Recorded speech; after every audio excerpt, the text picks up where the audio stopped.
নমস্কাৰ শ্বেয়াৰ মাৰ্কেটৰ মুখ্য বাতৰিলৈ স্বাগতম জনাইছো ইউএছ মাৰ্কেটৰ পৰা বাতৰি আৰম্ভ কৰিব লাগিব ইউএছ মাৰ্কেটটো ফ্ৰাইডে ঠিক ঠাক আছিল গ্যাপ ডাউন ওপেন হৈছে ওপেন হৈ পেলাই মোটামুটি ভালেখিনি ৰিকভাৰ হৈছে বিশেষকৈ যদি গিভ নিফটি নেছডেক 0.2% মান নেগেটিভ জোনত গৈ পেলাই বন্ধ হৈছে আৰু এইপিনে ডাও জোন্স অলপমান পজিটিভ স্লাইডলি পজিটিভ কিন্তু দুইটা ইন্ডেক্সে ভালেখিনি ৰিকভাৰ হৈছে অলপমান ভলেটাইলো আছিল গ্যাপ ডাউন ওপেন হোৱাৰ পিছত আৰু তললৈ গৈছে কিন্তু ভালেখিনি ৰিকভাৰ হৈ পেলাই বন্ধ হৈছে তো ইউএছ মাৰ্কেটটো ঠিক ঠাক আজি ৰাতিপুৱা তেওঁলোকৰ ফিউচাৰ্ছ নেছডেক ডাও জোন্স ফিউচাৰ্ছ এতিয়া স্লাইডলি পজিটিভ জোনত ট্ৰেড কৰি আছে নেছডেকটো প্ৰায় 1% মান ওপৰতে ট্ৰেড কৰি আছে নেছডেক ফিউচাৰ্ছ তো ইউএছৰ পৰা পজিটিভ সংকেত পোৱা গৈ আছে আৰু এছিয়াৰ পৰা kind of mixed slide positive বুলি ক'ব পাৰে হেংচেং নিকি পজিটিভ জোনতে ট্ৰেড কৰি আছে কিন্তু গিভ নিফটি একেবাৰে ফ্লেট আজি তেনেকুৱা একো সংকেত নাই না গ্যাপ ডাউন না gap up flat opening so মোৰ লাগিছে আজি নিফটি যদি ফ্লেট ওপেন হয় কনসলিডেটে কৰি থাকিব কেদিনমান ধৰিতো অলপ বেয়াৰ ষ্টেণ্ডতে আছিল নিফটিৰ কাৰণে ফ্ৰাইডে যোনটো সাপোৰ্ট আছিল 25,300 মোৰ লাগিছে এইটো এটা ক্ৰুচিয়েল সাপোৰ্ট হ'ব যেতিয়ালৈকে এইটো সাপোৰ্টৰ ওপৰতে আছে তেতিয়ালৈকে নিফটি হয়তো অলপমান পজিটিভো হ'ব পাৰে বা সাইডৱেজতে থাকিব পাৰে গতিকে দুদিনমান আপুনি চাব লাগিব নিফটি 25,300 লেভেলত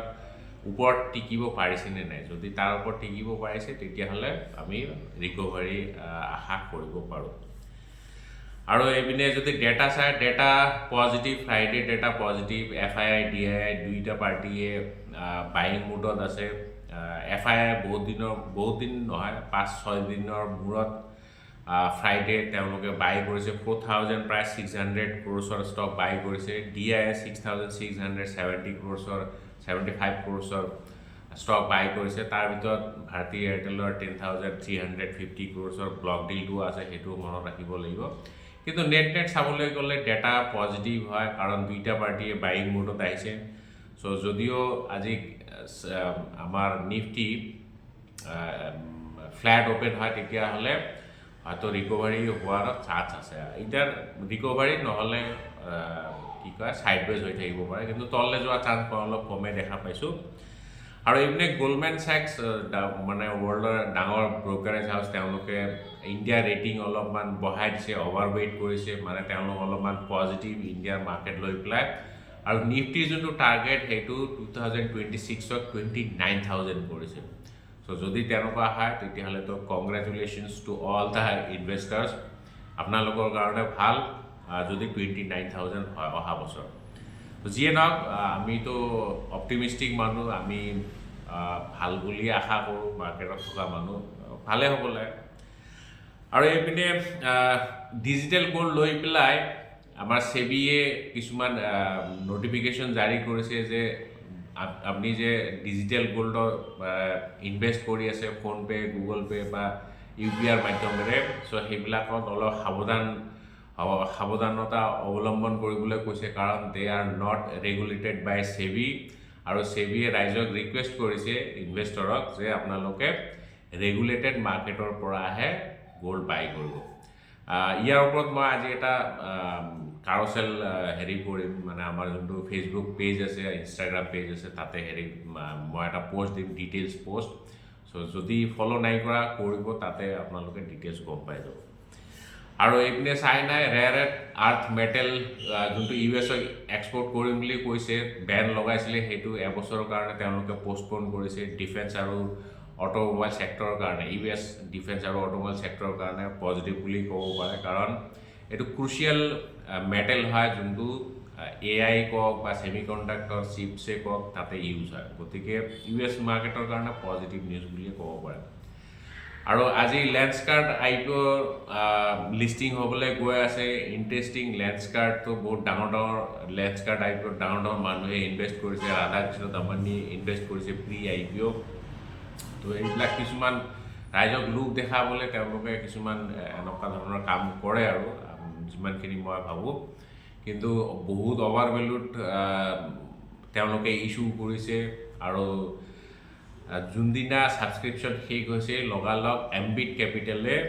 ডাউনগ্ৰেড কৰিছে লেন্সকাৰ্ট IPO মানে শ্বেয়াৰটো ডাউনগ্ৰেড কৰিছে যে এইটো চেল কৰিবলৈ বাই কৰিব নালাগে আৰু লগালগ যোনটো GMP আছিল মানে গ্ৰে মাৰ্কেট প্ৰিমিয়াম 16% ক্ৰেশ হৈ পেলাই একদম জিৰ' হৈছে মানে জিৰ' প্ৰিমিয়ামত গ্ৰে মাৰ্কেটত ট্ৰেড কৰি আছে চ' ইয়াৰ পৰা আপুনি আন্দাজ কৰিব পাৰে আজি হয়তো লেন্সকাৰ্ট IPO একেবাৰে ফ্ল্যাট ওপেন হ'ব পাৰে বা ডিসকাউণ্টতো ওপেন হোৱাৰ চান্স আছে গতিকে এনেকুৱা ধৰণৰ IPOৰ পৰা অলপমান সাৱধানে হ'ব লাগিব আচ্ছা যিয়ে নহওক অলপমান ষ্টক স্পেচিফিক নিউজ চাম আমি আৰ্নিংছ ৰিলেটেড ষ্টক কিছুমান চাম তাৰ আগতে দুটামান আমি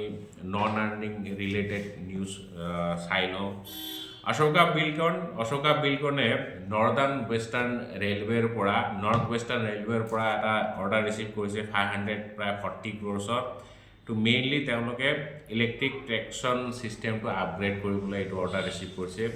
গতিকে অশোকা বিলকন ফ'কাছত থাকিব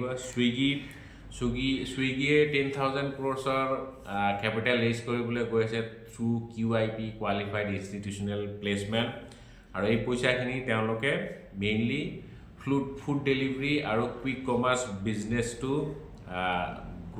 গ্ৰ' কৰিবলৈ এই পইচাখিনি তেওঁলোকে ইনভেষ্ট কৰিব আৰু এনেতো ৰিজাল্ট বহুত কোম্পানীৰ ওলাইছে তাৰে ভিতৰত মই কেইটামান কোম্পানী বাছি উলিয়াইছোঁ যোনকেইটা ৰিজাল্টে হয়তো এইকেইটা কোম্পানীৰ প্ৰাইচ মুভমেণ্টক আজি এফেক্ট কৰিব পাৰে তাৰে ভিতৰত এটা হ'ল অলেক্ট্ৰা গ্ৰীণ টেক এইটো আমাৰ গুৱাহাটীত যোনবিলাক গ্ৰীণ বাছ চলি আছে সেইটো অলেক্ট্ৰা গ্ৰীণ টেকৰে হয় so' Olectra Greentech actually stock EV নামত ষ্টকটো বহুত দৌৰিছে 2023-24 মানত বহুত অভাৰভেলুড হৈ আছে ষ্টকটো ৰিজাল্ট ওলাইছে ৰিজাল্টটো ভাল বুলিয়ে ক'ব লাগিব ৰেভিনিউ 25% গ্ৰোথ দেখা গৈছে ইয়াৰ অন ইয়াৰ EBITDA 10% আৰু নেট প্ৰফিট 4% বাঢ়িছে যোৱা বছৰ আছিল 47.6 ক্ৰ'ৰ এইবাৰ 49.5 ক্ৰ'ৰ বাজাজ অটো ৰিজাল্ট ভাল বুলিয়ে ক'ব পাৰে ৰেভিনিউ 14% বাঢ়িছে year on year EBITDA 15% net profit 24% যোৱা বছৰ আছিল 2005 ক্ৰ'ৰ্ছৰ নেট প্ৰফিট এইবাৰ 2480 ক্ৰ'ৰ্ছৰ profit SEBI shipping corporation of India এইটো এটা ডিফেন্স ষ্টক হয় এইটো ডিফেন্স ষ্টকত 2023-24 ভাল ৰেলি কৰিছে মাজতে ভালেখিনি কাৰেকশ্যন দেখালে আৰু এইবাৰ কিন্তু ৰিজাল্টটো একেবাৰে বেয়া বহুত ডিসএপইণ্টিং ৰিজাল্ট হয় গতিকে SEBI আজি ফ'কাছত থাকিব ৰেভিনিউ 8% ডিক্লাইন হৈছে year on year EBITDA 24% net profit 35% হ্ৰাস পাইছে গতিকে SEBI আজি ফ'কাছত থাকিব আজি এইটো ষ্টক হয়তো ষ্টক অফ দ্য ডে হ'ব পাৰে কিন্তু এটা কথা সদায় মনত ৰাখিব ৰিজাল্ট বেয়া হৈছে বা ৰিজাল্ট ভাল আহিছে নট নেচেচাৰী সেইটো দিশতে ষ্টকটো মুভ কৰিব কেতিয়াবা ৰাইজৰ এক্সপেক্টেশ্যনৰ ওপৰতো ডিপেণ্ড কৰি মানে কি কয় ষ্টকৰ মুভমেণ্টটো হয় কাৰণ মই যোনটো ৰিজাল্ট কৈ আছোঁ সেইটো যদি অলৰেডি মাৰ্কেটে অনুমান কৰি থৈছে যে এনেকুৱা বেয়া ৰিজাল্টে আহিব তেতিয়াহ'লে হয়তো আৰু তললৈ যোৱাৰ চান্স কম আছে কিন্তু মোৰ লাগিছে আজি ভালেখিনি এটা নেগেটিভ মুভমেণ্টত দেখাব পাৰে SEBI shipping corporation of India যোৱা বছৰ প্ৰফিট আছিল 291 ক্ৰ'ৰ এইবাৰ 189 ক্ৰ'ৰ্ছৰ প্ৰফিট মানে ভালেখিনি প্ৰফিট তেওঁলোকৰ কমি গৈছে কিন্তু কোম্পানী 3 টকাৰ ডিভিডেণ্ড ডিক্লেয়াৰ কৰিছে তাৰ কাৰণে 19 তাৰিখ হৈছে ৰেকৰ্ড ডেট তাৰপিছত ফ'ৰ্চ মটৰ্ছৰ ষ্টকটো অলপমান কষ্টলি ষ্টকে হয় ইন টাৰ্মছ অফ প্ৰাইচ আৰু কষ্টলি মানে ভেলুৰ কথা কোৱা নাই প্ৰাইজৰ কথা কৈছোঁ 17,000-18,000 হয় এটা ষ্টকৰ দাম ৰেভিনিউ 7% বৃদ্ধি পাইছে EBITDA 28% বাঢ়িছে আৰু নেট প্ৰফিট বিৰাটে ধুনীয়া প্ৰায় 2.5 গুণ বাঢ়িছে যোৱা বছৰ প্ৰফিট আছিল